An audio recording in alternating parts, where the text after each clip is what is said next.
सुप्रभात विद्यार्थियों। आज यूट्यूब चैनल के माध्यम से मैं विनोद कुमार मिश्र क्लास 7 पाठ 1 हिंदी व्याकरण, जिसमें भाषा, लिपि और व्याकरण का पुनः अध्ययन करेंगे। तो सबसे पहले हम समझें तो भाषा का अर्थ क्या होता है। ऐसे तो अपने विचारों को दूसरे तक पहुंचाने के सरल साधन को हम भाषा कहते हैं। यानी इसका अर्थ है बोल कर कुछ कहना। मनुष्य के पास अपनी बात दूसरों तक पहुंचाने के और भी साधन होते हैं। जैसे किसी को बुलाना होता है तो हम हाथ से इशारा भी कर देते हैं, सीटी बजाकर कुछ संकेत देते हैं, झंडा दिखाते हैं, कुछ बत्ती के माध्यम से लाल पीली हरी बत्ती जलाकर, दरवाजा खटखटाकर, घंटी बजाकर, कोई न कोई माध्यम अपनाकर और हम अपने विचारों को दूसरों तक पहुंचा देते हैं। इस साधन भी हमारी बात दूसरों तक पहुंचाते हैं, परंतु इस संकेतों से बात पहुंचाते हैं, इसलिए इन्हें भाषा नहीं कहा जा सकता। इन्हें हम संकेत भाषा कह सकते हैं। भाषा मुंह से बोलकर प्रकट होती है। बोलने में सुनना अपने आप आ जाता है। यदि भाषा सुनी नहीं जाएगी तो बोलने वाला क्यों बोलेगा। अतः भाषा बोलने और सुनने का साधन है। यही भाषा का मूल रूप है, जो हम लिखकर और पढ़कर प्रकट करते हैं। इस प्रकार हम कह सकते हैं कि भाषा बोलने, सुनने और लिखने पढ़ने का वह साधन है जिसके सहारे हम अपने विचारों का आदान प्रदान करते हैं। स्पष्ट है कि इसके 2 रूप होंगे, पहला मौखिक और दूसरा लिखित। जो भाषा मुख से बोली जाती है उसे मौखिक भाषा कहते हैं। इसे अनपढ़ भी जानते समझते हैं। दूसरा लिखित भाषा, जो भाषा लिखकर प्रकट की जाती है उसे लिखित भाषा कहते हैं। यह भाषा मौखिक भाषा की तुलना में अधिक शुद्ध और स्पष्ट होती है। इसे केवल शिक्षित लोग ही समझ सकते हैं। अब भाषा के अनेक रूप होते हैं, जैसे मातृभाषा। मातृभाषा का अर्थ होता है माँ की गोद में सीखी गई भाषा। जिस भाषा में कोई शिशु पढ़ता बढ़ता है उसे मातृभाषा कहते हैं। प्रायः माँ से ही शिशु बोलना सीखता है, अतः उसे मातृभाषा कहना सार्थक है। यदि हम चाहे तो उसे परिवार की या परिवेश की भाषा भी कह सकते हैं। भाषा में अनेक भाषाएं हैं, तो मातृभाषाएं भी अनेक हैं। दूसरा देखें, राष्ट्रभाषा। पूरा राष्ट्र जिस भाषा में बातचीत करता है उसे राष्ट्रभाषा कहते हैं। भारतवासी जब एक प्रांत से दूसरे प्रांत में जाते हैं और भिन्न भाषा वाले भारतीय से बात करते हैं तो हिंदी बोलते हैं। क्यों हिंदी बोलते हैं? इसलिए बोलते हैं कि हिंदी हमारी राष्ट्रभाषा है। हम उनकी बातों को भली पूर्वक समझ लेंगे। इसे संपर्क भाषा भी कह सकते हैं। क्यों? बंगाली, तमिल, पंजाबी, गुजराती आदि 22 भाषाओं को संविधान में मान्यता प्राप्त है। ये सभी हमारी राष्ट्रीय भाषाएं हैं। राजभाषा, राजभाषा की भाषा को राजभाषा कहते हैं।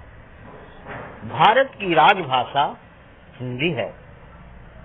हिमाचल, हरियाणा, उत्तर प्रदेश, उत्तराखंड, राजस्थान, मध्य प्रदेश, छत्तीसगढ़, बिहार, झारखंड और दिल्ली की राजभाषा भी हिंदी है। अब बोली देखिए, किसी भाषा का आरंभिक रूप बोली होता है। बोलचाल के काम आने के कारण उसे बोली कहते हैं। बोली और भाषा के अंतर हम इस प्रकार समझें। अब बोली देखिए, यह मुख्यतः बोलचाल की काम आती है। इसकी लिपि आवश्यक नहीं है। इसका व्याकरण सुनिश्चित नहीं होता।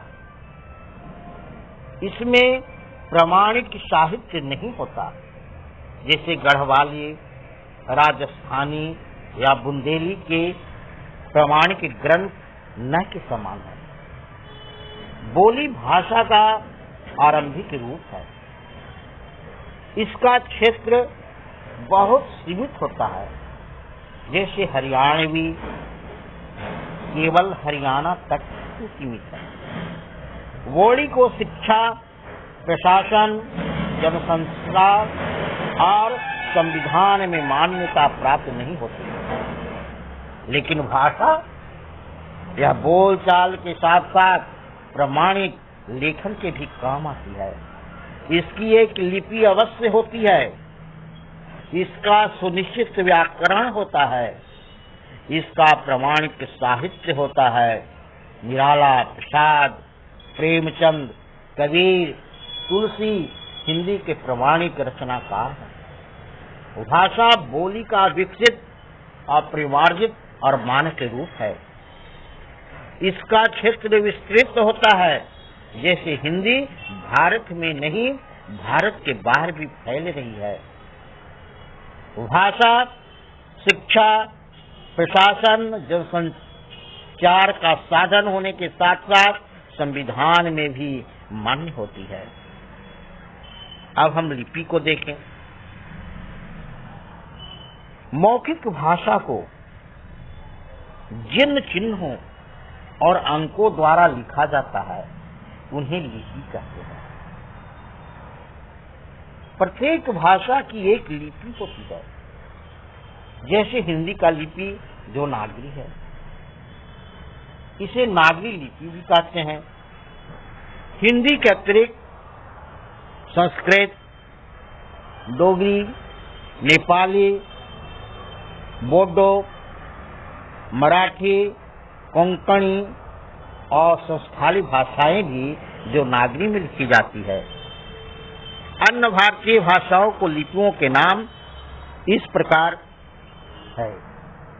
जैसे भाषा देखें, हिंदी, इसका लिपि देवनागरी, सिंधी देवनागरी और फारसी भी होता है, मराठी देवनागरी, कोंकणी देवनागरी, संस्कृत देवनागरी, नेपाली देवनागरी, संस्थाली देवनागरी, डोगरी देवनागरी, बोडो देवनागरी, मैथिली देवनागरी, कश्मीरी फारसी, उर्दू फारसी, उड़िया,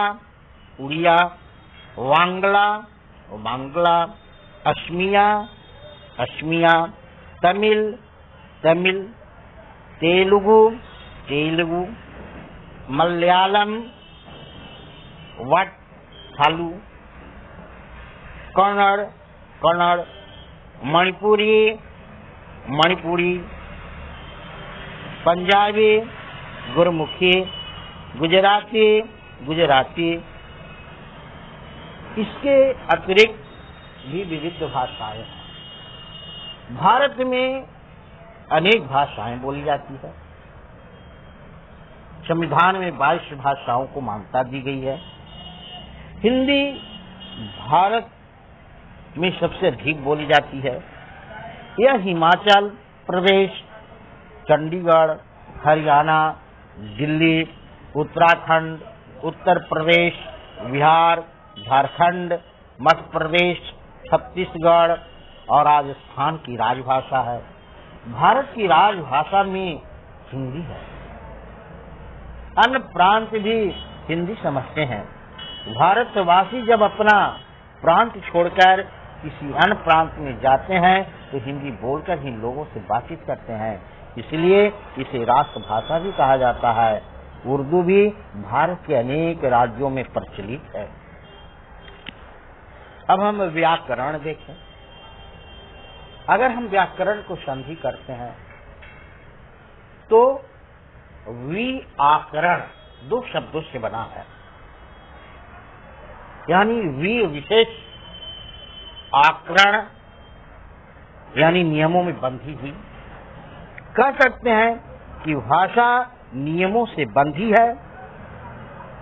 प्रत्येक वर्ण, शब्द, पद और वाक्य के अपने नियम हैं, तो इन नियमों का ज्ञान कराने वाला शास्त्र व्याकरण है।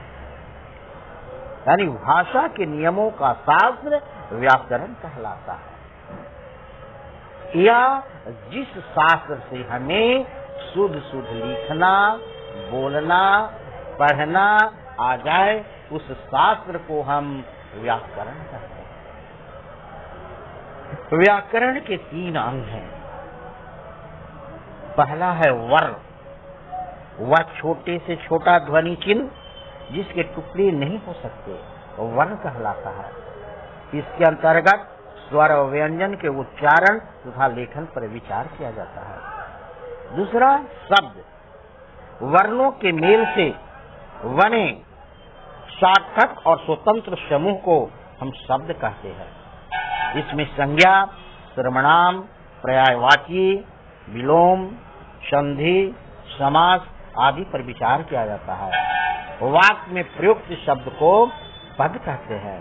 कर्ता, कर्म, कारक आदि रूपों पर इसी के अंतर्गत विचार किया जाता है।